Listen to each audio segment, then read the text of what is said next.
Hi, good evening, everyone. This is Dr. Thuppenbush coming live from the virtual space.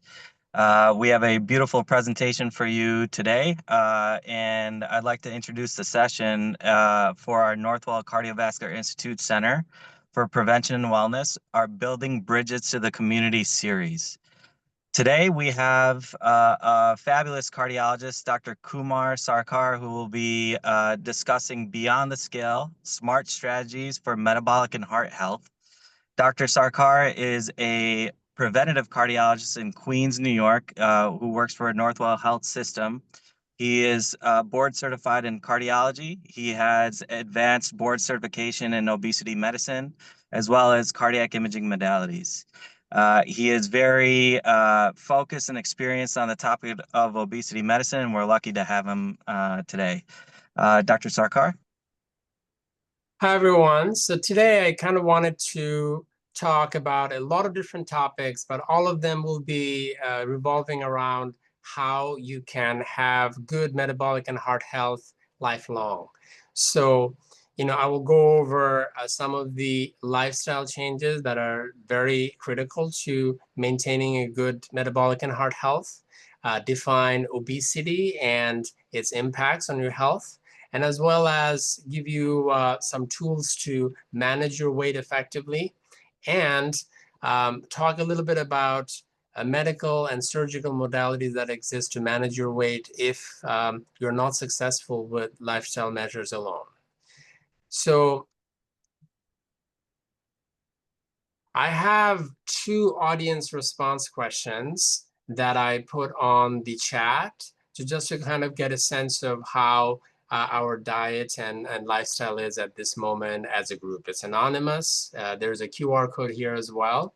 So if you are logging in, please try to answer the questions. I'll give you a few minutes, and then we can see how we're doing as a group.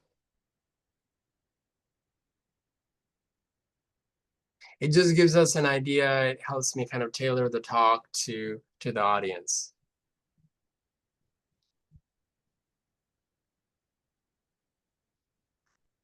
So the first question is, on a scale 1 to 5, how would you rate the quality of your diet in the last week?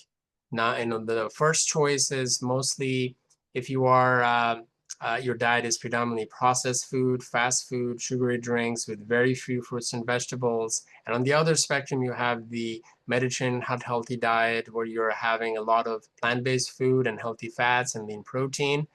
And most people kind of fall between these two ratings. So that's one question. And then the second question is how many minutes of moderate intensity exercise you perform in the last week. And examples of moderate exercise involves brisk walking, any social sports like tennis or pickleball, gardening, anything that gets your heart rate up and makes you a little short of breath. You can still, talk, but you are a bit short of breath. That's the intensity you're looking for. And that's the second question.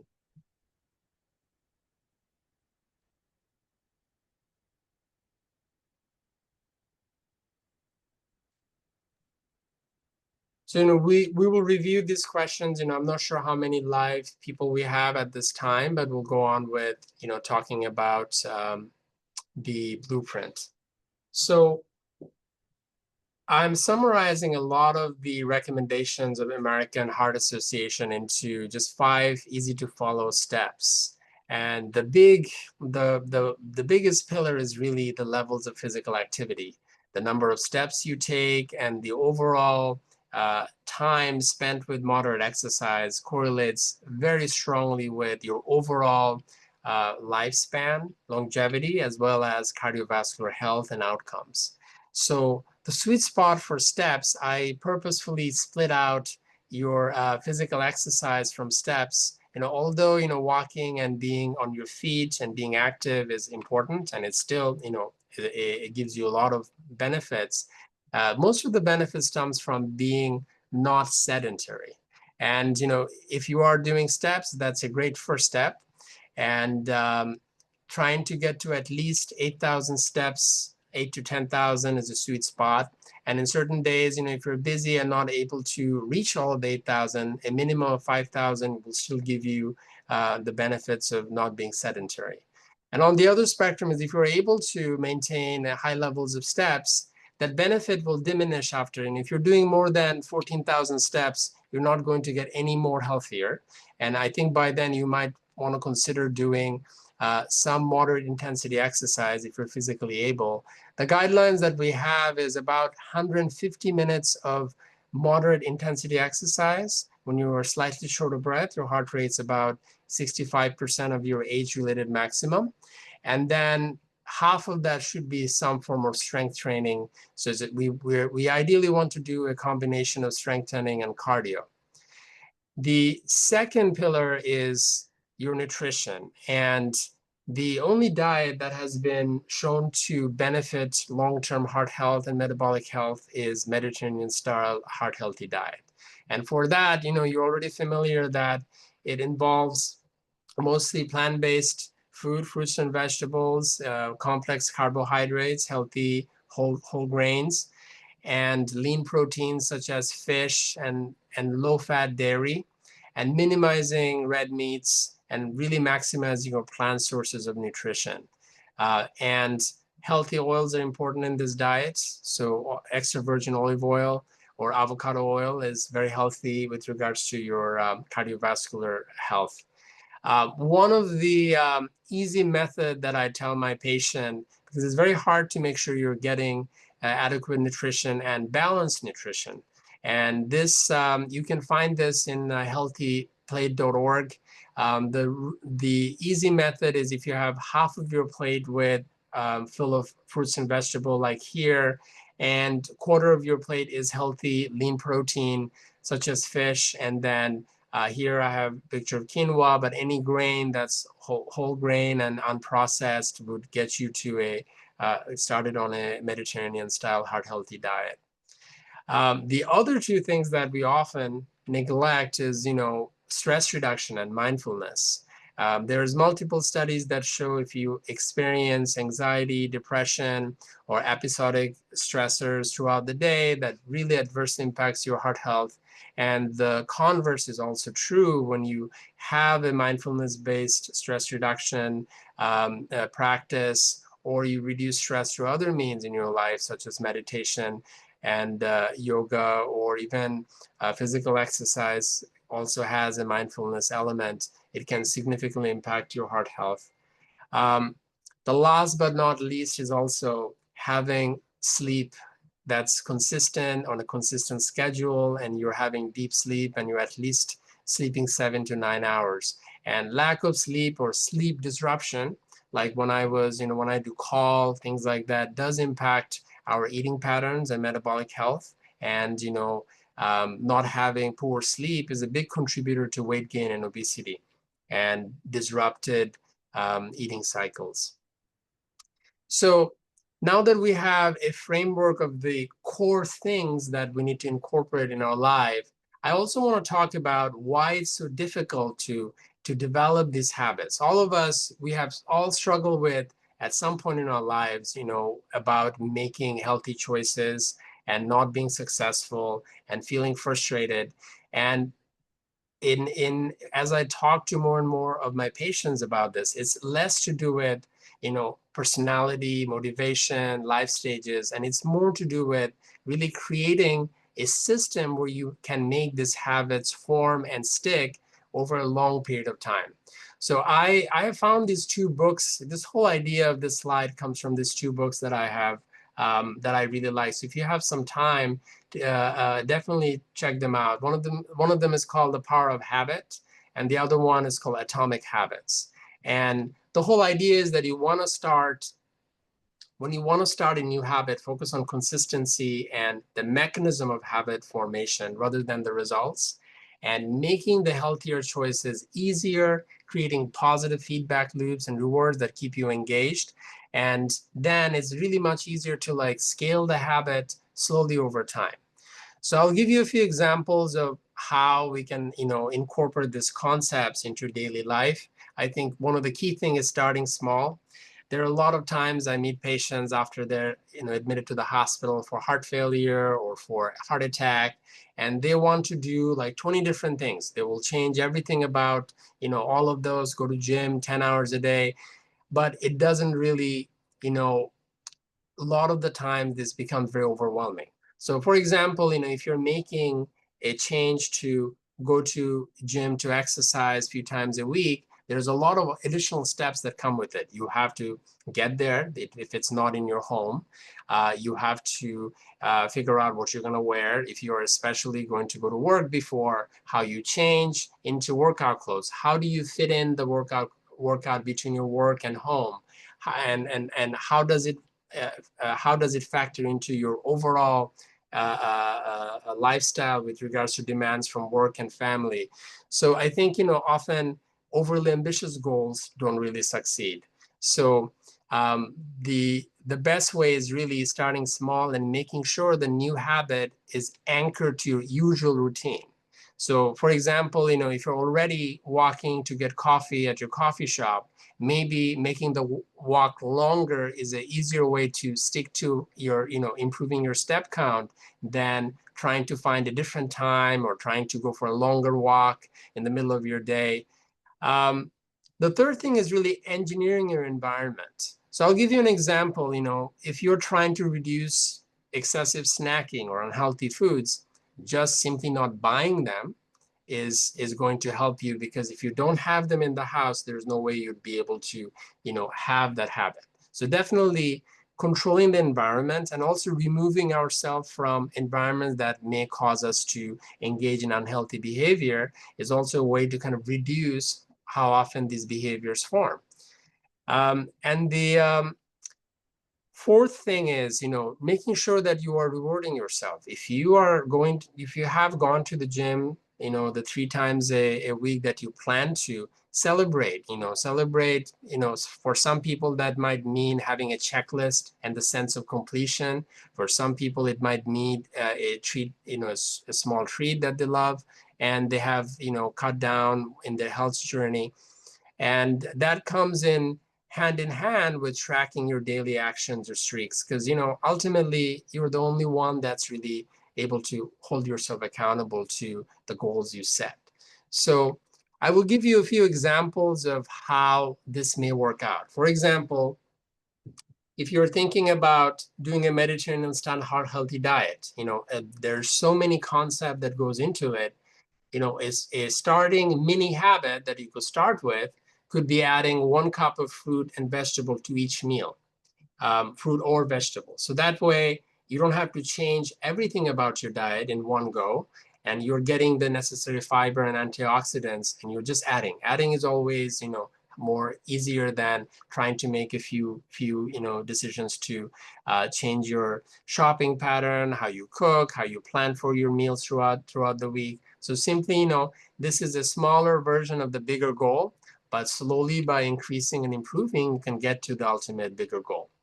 Another example of is exercise. I have often had patients ask me, like, how do I even start? And getting to the minimum 150 minutes of exercise is pretty daunting. That's about, almost, 2 to 3 hours of exercise and making the time for it is challenging. So I often recommend that why don't you start with, 7 to 10 minutes of at-home exercise. You don't really have to change. You don't have to really go somewhere, the travel time is cut off, and that reduces the barriers to actually doing it, because you don't need any equipment. There are lots of workout videos.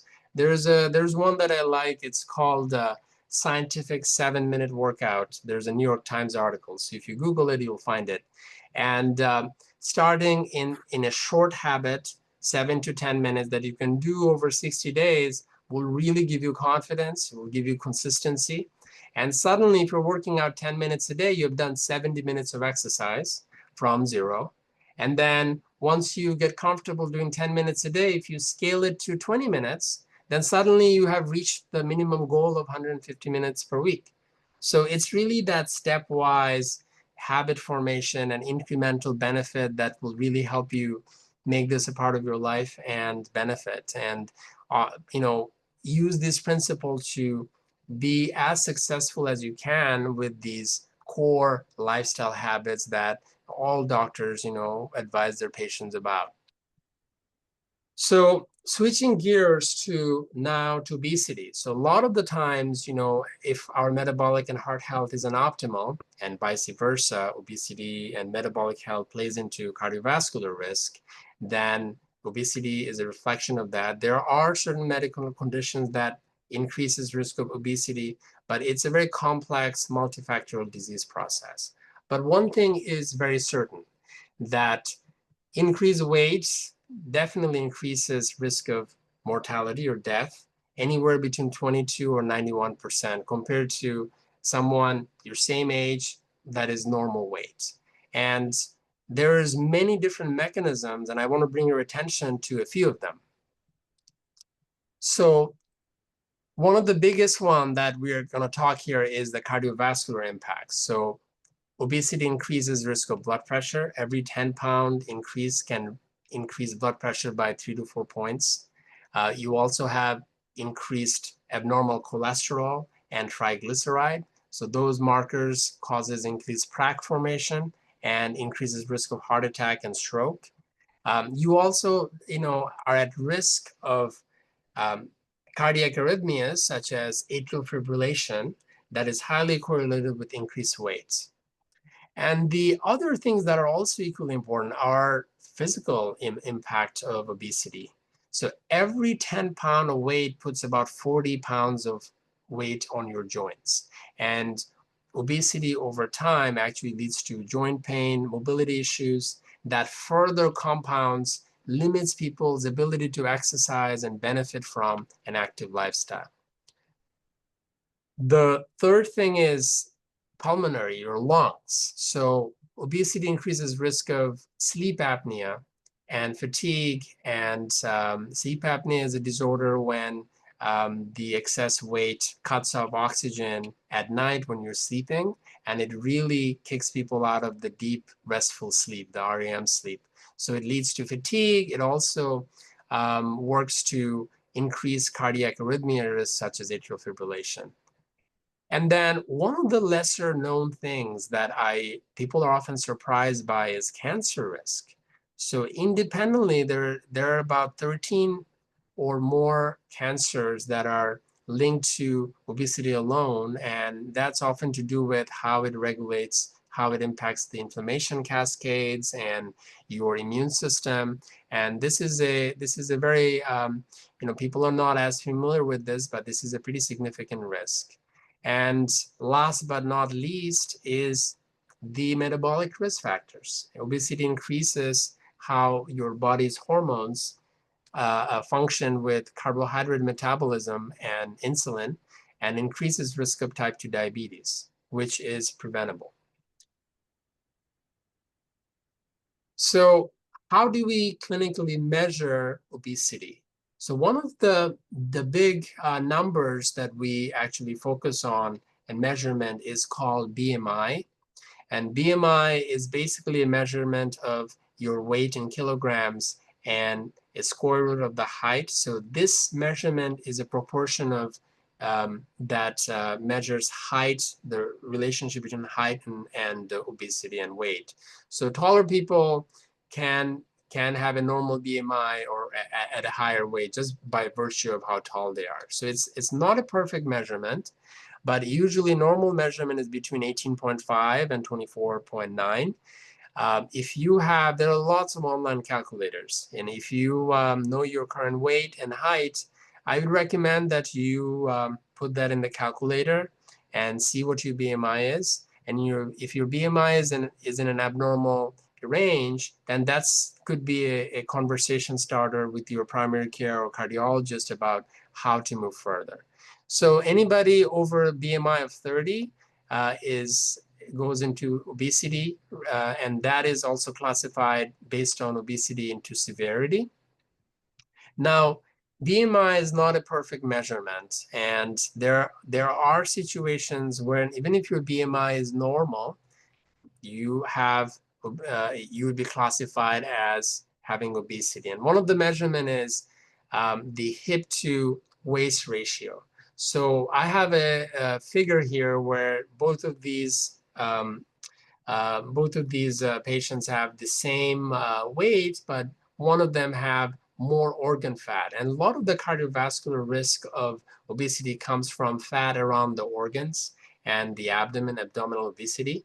And we can measure this with simply, we have seen that waist size above a certain threshold has higher cardiovascular risk, and it may not be related to just the weight. So in clinical practice, in addition to the BMI, these markers are helpful for us to totally risk stratify our patients. And I wanted to bring your attention to that. And so now that we have talked about how we define obesity, now, most of the recommendation for anybody with abnormal weight, first of all, is going to be the lifestyle changes that we discussed. So I wanted to kind of go over what would be some good weight management tips, even if you're normal weight, to be mindful of as we go through. So number one is going to be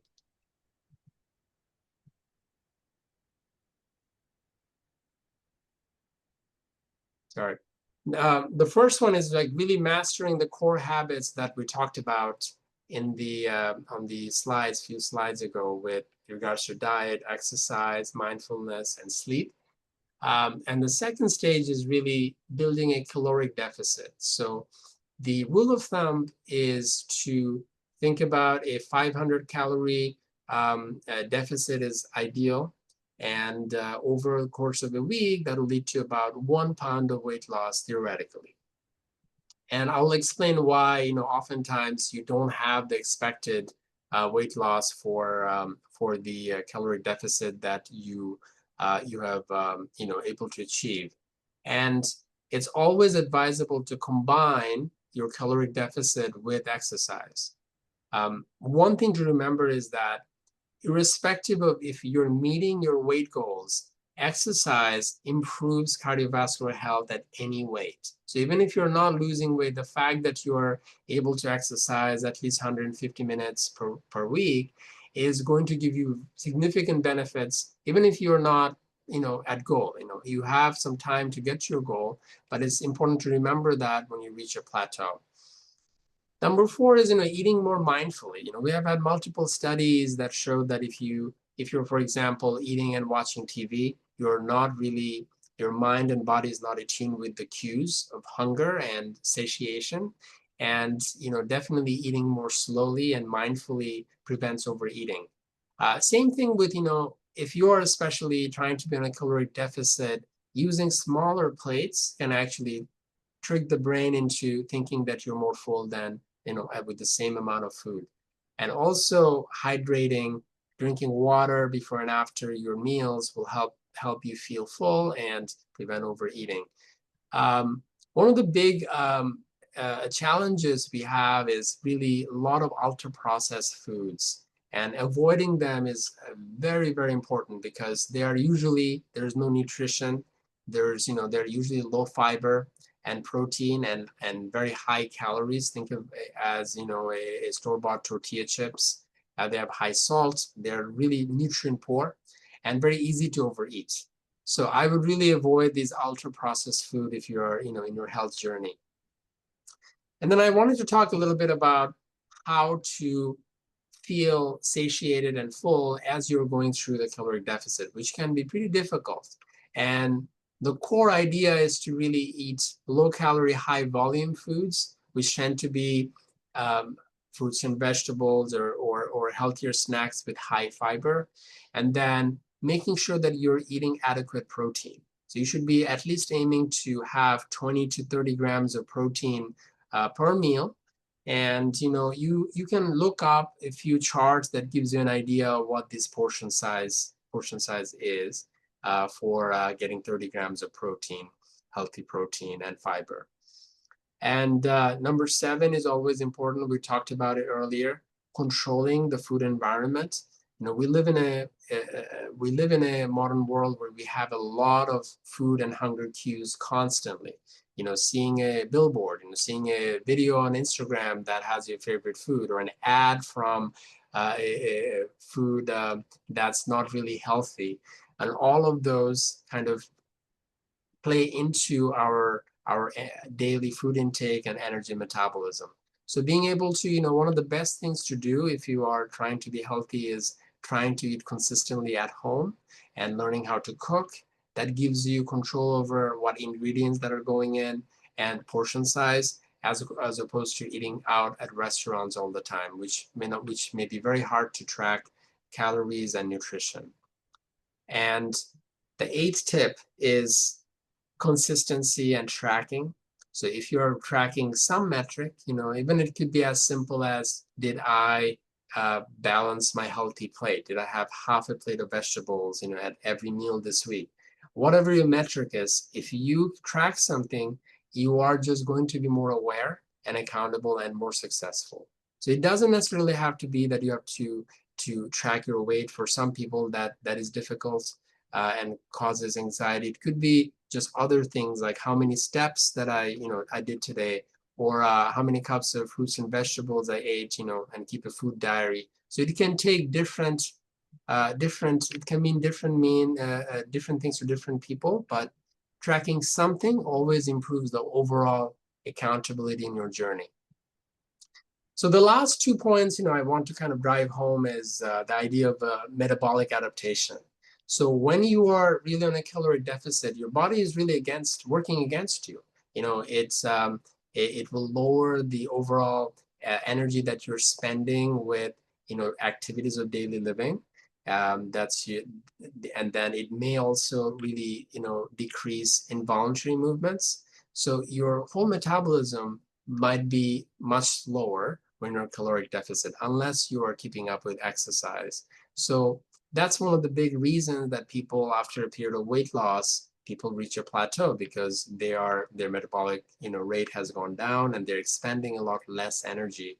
So that's something to keep track of. But always remember that this will happen, and then you can always adjust slightly to get out of the plateau by increasing exercise or reducing your caloric deficit even more, increasing your caloric deficit slowly over time. And the last point is really not being overly restricted. It's been shown in many, many studies that if people have a very restrictive diet with regards to ingredients that they're eating, or they are starving them of the food they enjoy eating, that's inevitably going to lead to a rebound effect, where you have a cheat meal, or have a snacking session that negates all what you're trying to do. So it's always good to have a balanced, nutrient-dense diet. And if you're trying to restrict your calories, to have a small but consistent caloric deficit over time, so you're not really rebounding. So these are the top, I will have these tips, up at the end of the lecture again, and then we can, open it up to questions that you have. So the next part of the talk is really thinking about, if someone has been doing the steps that we discussed here with the core behaviors and healthy habits, but you're still struggling to reach a healthy weight, there are a few approaches that we can add to the lifestyle changes to improve and get you to your goal. So one of the big innovations has been the access of these class of medication called GLP-1s. And I will go over this medication in more detail. But in general, medication-based weight loss, either with GLP-1 or other medications, are to be considered if your BMI is over 30. So that's the threshold for obesity. And the threshold is lower if you have cardiovascular and metabolic risk factors. So this includes diabetes, hypertension, cholesterol abnormalities, sleep apnea. Fatty liver is when you have inflammation of the liver from excess fat infiltration, and then also joint disease like arthritis and weight-related complication like back pain. So those are the thresholds at this time, and it's important to know these. And if you are in these thresholds and have not been successful after 6 months of lifestyle change, you'd be eligible to receive medication for weight management. And the other modality that exists is surgery. Bariatric surgery is a very common and mature surgical process. It's been done for a long time. The most common bariatric surgery form is a sleeve gastrectomy, where part of your stomach is stapled and it's reduced in volume. And that also has very similar effects to the GLP-1 class of medications with regards to appetite, hormonal changes. Both of these modalities lead to significant weight reduction and reversal of weight-related complication. For example, if someone had obesity and diabetes, there's a high chance with coming back to normal BMI that the diabetes may reverse or even improve significantly. And I've had patients who have come to me with hypertension and sleep apnea that has completely gone away, or I have reduced their medication after they have returned to normal weight. And as I said, the benefits are really very dramatic, and they're with resumption, with return to normal weight, a lot of these complications will reverse, and it will definitely lower the long-term mortality that we discussed from all these comorbid conditions. So now, this class of medication, there are a lot of questions and concerns about how they work, what their long-term risks are. And I'm going to quickly just give you an overview of these class of medications.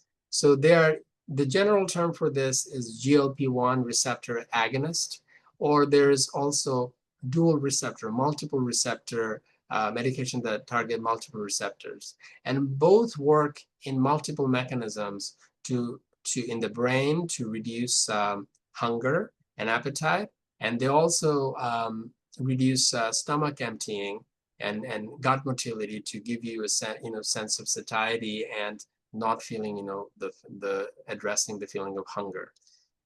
Are they effective? They are very effective. Most people can reach about anywhere between 5 to 10% weight loss in the first year. Especially on the higher doses, or if they can tolerate the higher doses of this medication, along with lifestyle changes. So, this is not really recommended in isolation. You're still doing the dietary and exercise changes that you were doing before, but now you're doing it in combination with these medications.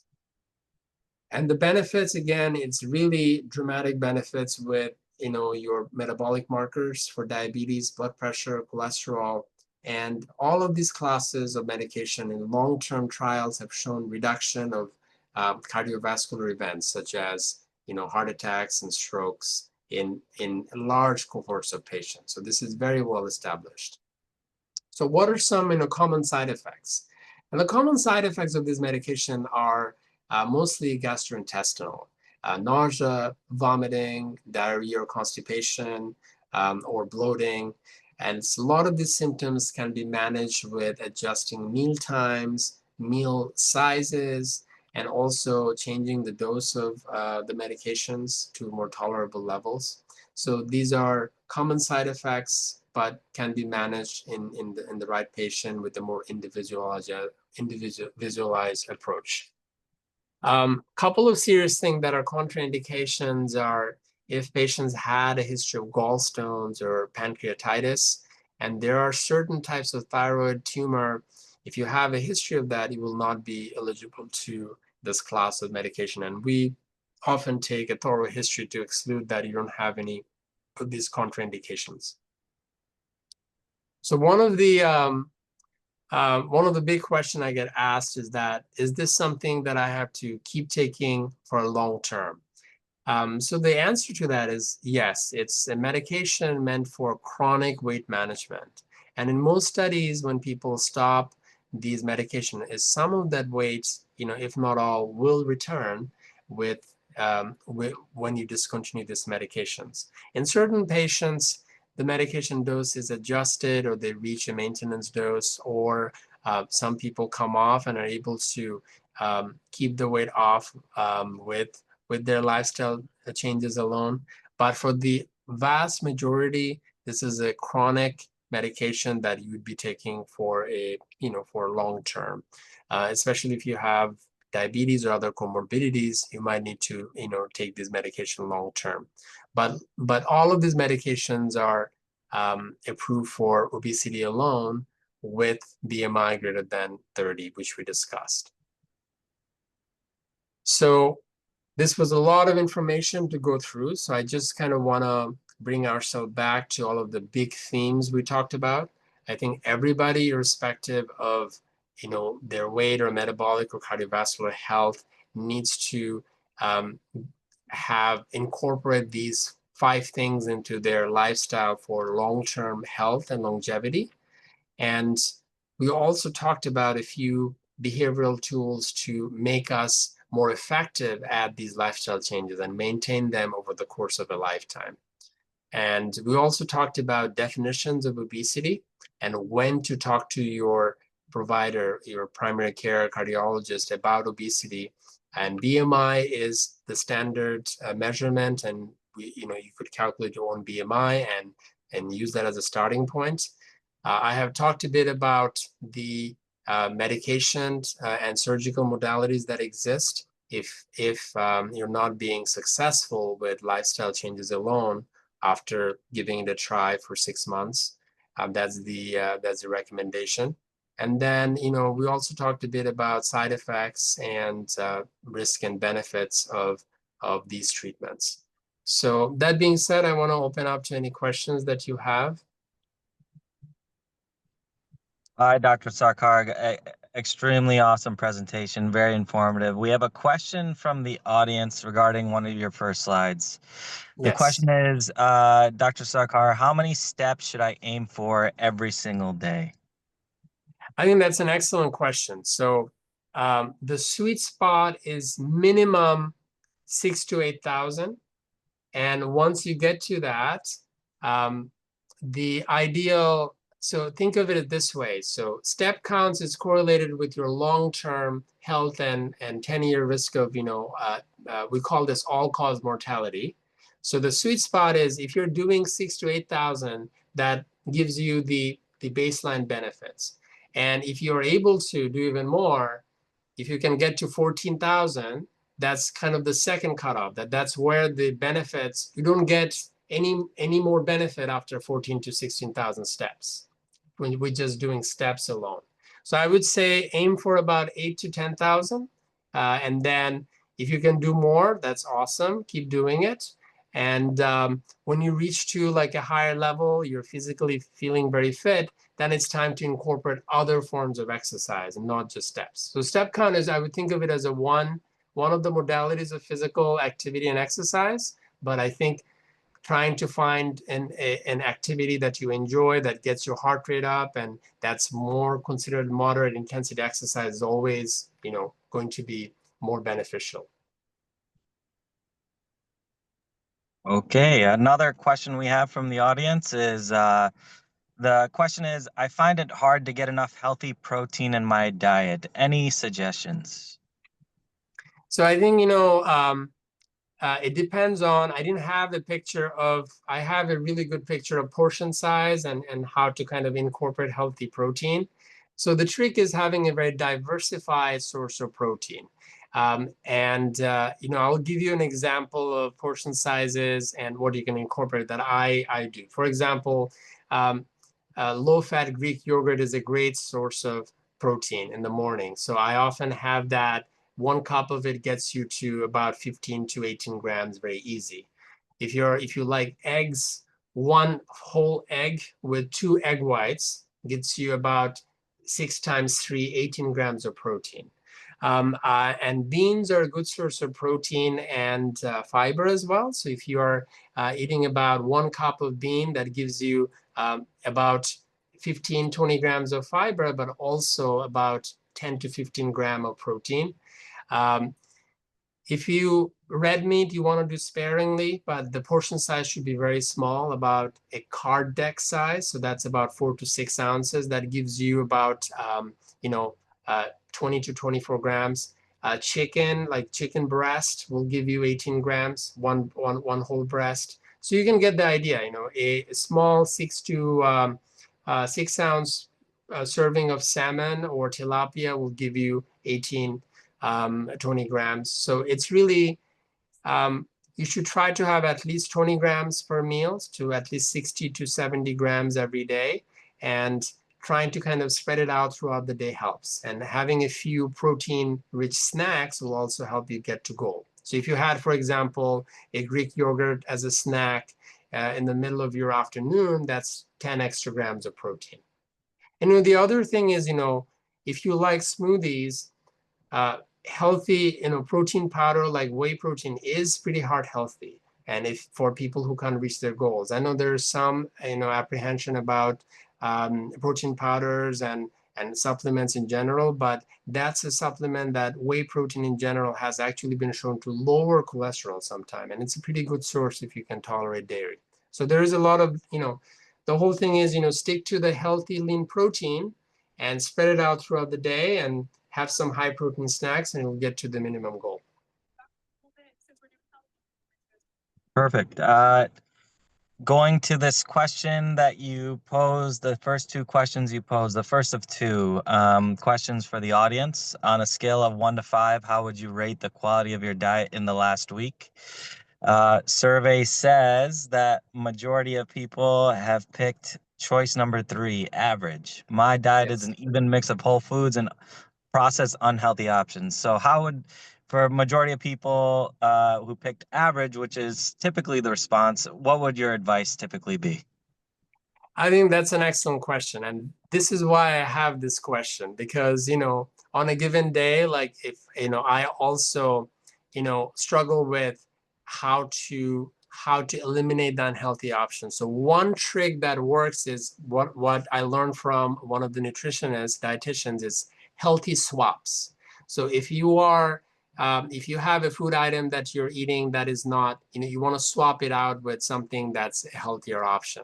So to give you an example, if you like a salty snack and you are reaching for a bag of chips, I think, for example, soy nuts is an option that I found that is salty and it's high in protein, but it's giving me the same crunch, but I'm not reaching for the chips. Or replacing the snack with something else.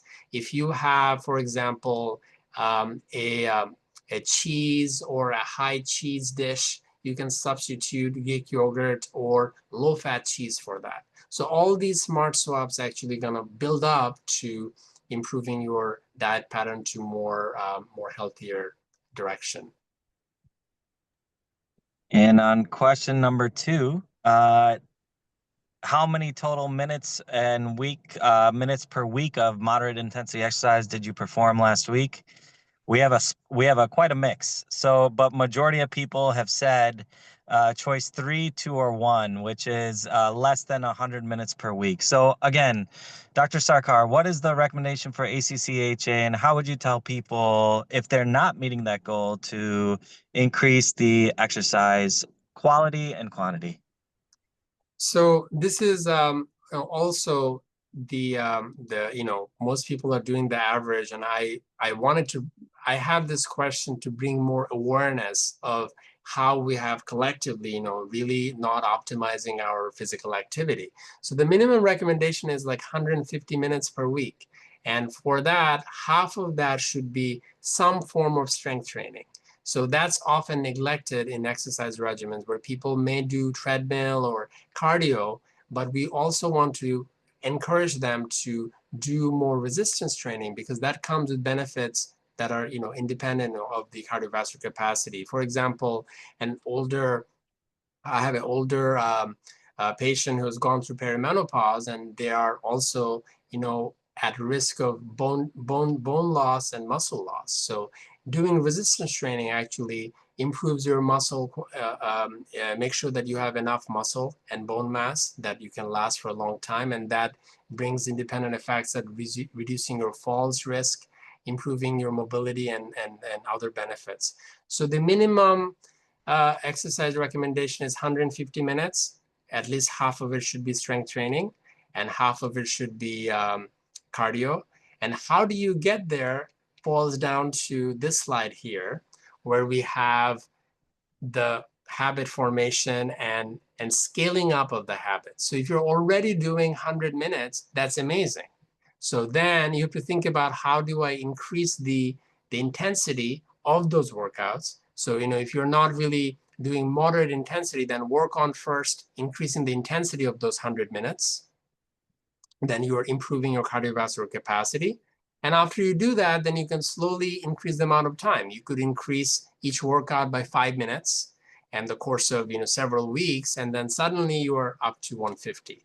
So the idea is consistency and slow increase, and you should always be pushing for exercising more intensity, because that's where you're going to have the most cardiovascular benefits. So, Dr. Sarkar, you've said all great items that I've heard from my own cardiologist, my own family doctor. I know where to start. I have the ideas, but I want to see more. How can I get more? What websites could you lead me towards, or what are some what are some ways that you found on the web that really can motivate me even more? Because I'm motivated, but I just kind of don't know where to start. I think that's a great question. And by far the best website is the American Heart Association website. So it's literally heart.org. And if you go there and if you type in any question you have, about heart health, there's so many good articles about it. And I always refer my patients to go there. And some of the question may be very nuanced, like, does this, how much fiber do I need? How much, is coffee healthy? How many eggs should I eat? All of those questions, and if you just type in on the search box, there's really high quality cardiologist edited articles there. I could spend hours on this, and learn more. And that's actually, I learn new stuff there all the time. And it's a really, really good resource. Heart.org. Heart.org. So let's say I'm your patient and I've done all that. I'm working on nutrition. I'm meeting with the nutritionist. I'm exercising, but I just can't lose the weight. And you recommended one of these new medications we all hear about. Uh, Yes. what can I do to prepare myself? And what would kind of be, if I were a patient, how would I kind of go about just making sure I'm on track? So are you asking, that you're considering these medications and what questions to ask, or Yeah, what questions to ask, and what would the follow-up be like, just to make sure I'm, giving my body the utmost attention, not missing anything.